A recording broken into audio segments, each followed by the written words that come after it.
My name is Sunita, and I am an Indian housewife. I live in a small town, in a joint family, with my husband, his parents, his younger brother, and our 2 children. My days are long and hard, filled with endless chores and responsibilities. Yet, despite all my efforts, I am treated like a servant in my own home. Every morning I wake up before dawn. I tiptoe around the house, trying not to wake anyone, as I begin my daily routine. I start by preparing breakfast for everyone, a task that takes hours. My mother-in-law, Amaji, is very particular about what she eats. She wants her food cooked in a certain way, and if I make even the smallest mistake, she scolds me. Sunita, you have been in this house for years, yet you still don't know how to cook properly, she says, her voice sharp with criticism. I bow my head and apologize, but inside, I feel a deep sadness. After breakfast, I clean the house. I sweep, mop, and dust every corner, making sure everything is spotless. My father-in-law, Babuji, is a retired army officer, and he is very strict about cleanliness. He inspects my work every day, looking for any speck of dust that I might have missed. Sunita, you need to be more thorough, he says. His tone cold and disapproving. I nod and say nothing, but my heart feels heavy. Once the house is clean, I move on to the laundry. I wash everyone's clothes by hand, scrubbing each piece of fabric until my hands are red and raw. My husband, Rajesh, has never once helped me with the laundry. He comes home from work, throws his dirty clothes on the floor, and expects them to be washed and ironed by the next morning. He doesn't even acknowledge my efforts. He just takes his clean clothes and leaves for work without a word of thanks. My children, Arav and Anjali, are still young, but they have already learned from their father and grandparents. They do not respect me. When I ask them to do something, they ignore me or talk back. Mom, you're always nagging, Arav says, rolling his eyes. Anjali simply walks away when I try to discipline her. I feel like I have no authority in my own home. I feel like a failure as a mother. The worst part is that I have no one to talk to. My own parents live far away, and I rarely get to visit them. When I do, I cannot tell them about my problems. They would only worry, and there is nothing they can do to help me. My friends from my school days have all moved on with their lives. They have careers and families of their own. I sometimes wonder what my life would have been like if I had made different choices. But it is too late for regrets now. One day, things took a turn for the worse. Rajesh lost his job due to downsizing at his company. He was angry and frustrated, and he took it out on me. "This is all your fault," he shouted. "If you were a better wife, I wouldn't be in this mess." His words cut through me like a knife. I tried to comfort him, but he pushed me away. "Don't touch me," he said, his voice filled with disgust.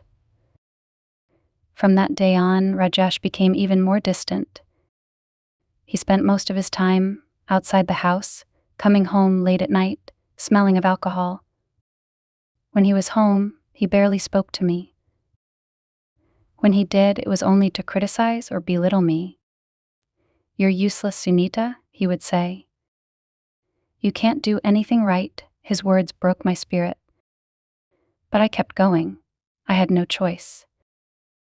I had to keep the family together. My in-laws were no better. Amaji blamed me for Rajesh's troubles. "You bring bad luck," she said. "Ever since you came into this house, things have only gone downhill." Babuji agreed with her. "We should never have let Rajesh marry you," he said. "You're a curse on this family." Their words were like poison, seeping into my soul and destroying my self-esteem. I started to believe that maybe they were right. Maybe I was the problem. As the days turned into weeks, my life became unbearable. Rajesh's drinking got worse, and he started to become violent. He would come home in a rage, shouting and throwing things. One night he slapped me across the face, knocking me to the ground. I lay there, stunned and hurt. But I didn't cry. I had no more tears left. Emmaji and Babuji did nothing to stop him. In fact, they seemed to think it was my fault. "What did you do to make him so angry?" Emmaji asked, her voice full of blame. I couldn't answer her. I didn't know what I had done wrong. I just knew that I was trapped in this nightmare with no way out. My health started to suffer. I was constantly exhausted, both physically and emotionally. I lost weight, and my clothes hung off my body like rags. But no one noticed. No one cared.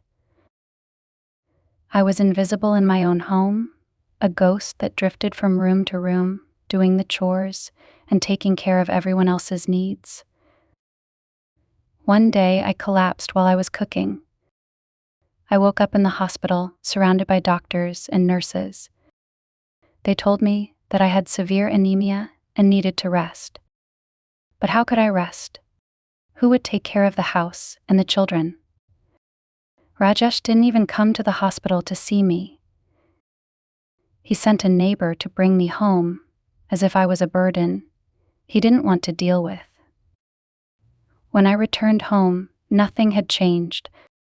The house was a mess, and the children were running wild. Amaji looked at me with disdain. "You're so weak," she said. "You can't even handle a little illness." I wanted to scream at her, to tell her how much I was suffering, but I held my tongue. I had learned long ago that speaking out would only make things worse. As I lay in bed that night, I realized that I could not go on like this.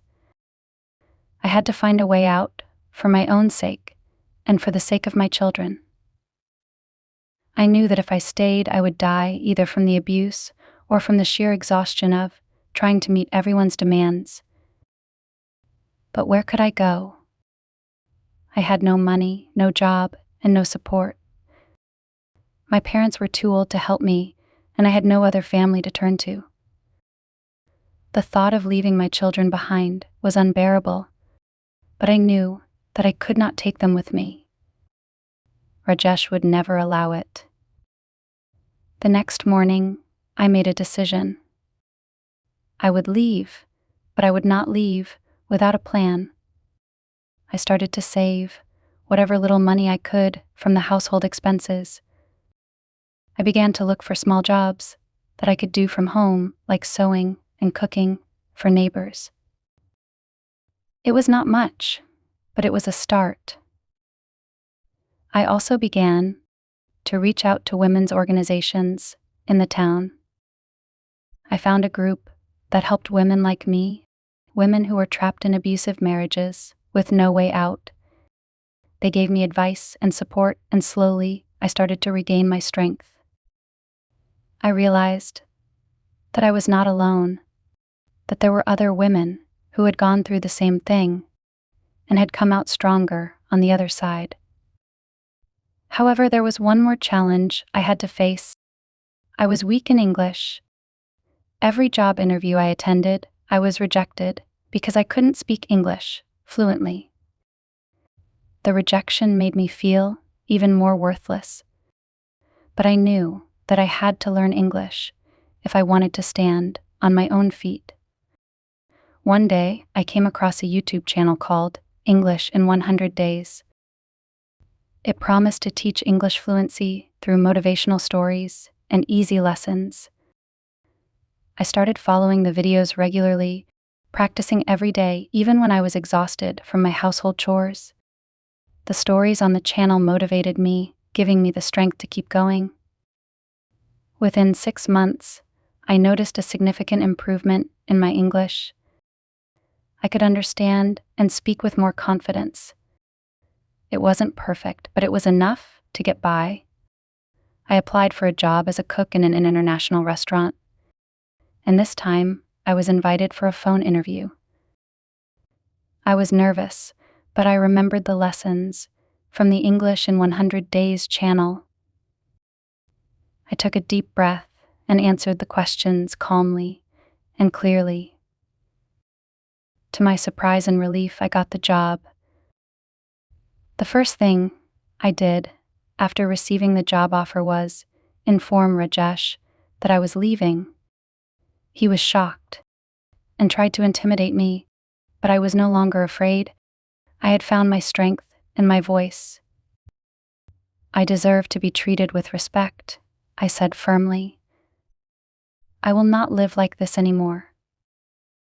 With the help of the women's group, I filed for divorce and found a small place to live. It was not easy, and there were many times when I doubted myself, but I kept going. I found work as an employee in an international restaurant, and slowly I began to rebuild my life. I even started to reconnect with my children who had been estranged from me after the divorce. It took time, but eventually they began to understand why I had to leave. Today, I am no longer the same woman I was before. I am stronger, wiser, and more confident. I still have scars from my past, both physical and emotional, but they no longer define me. I have found a new purpose in life. Learning English was a turning point for me. It wasn't just about finding work, it was about reclaiming my independence and self-respect. Now, I want every woman who feels stuck like I did to know that learning English can open doors you never knew existed. It gave me the power to change my life, and it can do the same for you too. Sunita's story is a testament to how learning English can empower individuals to overcome challenges and achieve their goals, no matter how difficult their circumstances may be. If Sunita's journey inspired you, don't forget to hit the subscribe button, like the video, and share it with others who need a boost of motivation. Thank you.